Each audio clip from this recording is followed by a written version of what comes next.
বাবা, দিন দিন আমাদের ঘরে ইঁদুরের সংখ্যা বেড়েই চলেছে। তুই একটা ইঁদুর মারার মেশিন নিয়ে আয়। ঠিক আছে মা, আমি এখনই যাচ্ছি। আমার মা এই ইঁদুরের কারণে আমার জন্য ভালোভাবে রান্না করতেও পারে না। আজকে এই ইঁদুরের 14 গোষ্ঠী এক করে সব চটাই করে ফেলবো। চাচা, আমাকে একটা বড় ইঁদুর মারার মেশিন দেন। এই নাও ভাতিজা। না চাচা, এই ছোট মেশিন দিয়ে আমার হবে না, আমার চাই বড় মেশিন। এই বাঘ, এই বাঘ, দাঁড়া বলছি। তুই আমাদের ঘরের ইঁদুর মারবি, না হলে আমি তোকে খেয়ে ফেলবো। মা, মা, তাড়াতাড়ি বের হয়ে আসো। দেখো, তোমার জন্য ইঁদুর মারার মেশিন নিয়ে এসেছি। এবার থেকে একটা ইঁদুরও তোমাকে বিরক্ত করবে না। বাবা,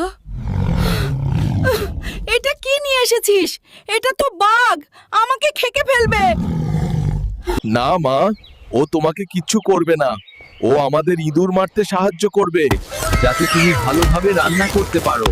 আমি তোকে খুব ভালোবাসি বাবা, তুই মায়ের অনেক খেয়াল রাখিস। বন্ধুরা, তোমরাও মাকে ভালোবাসলে চ্যানেলটা সাবস্ক্রাইব করে দিও।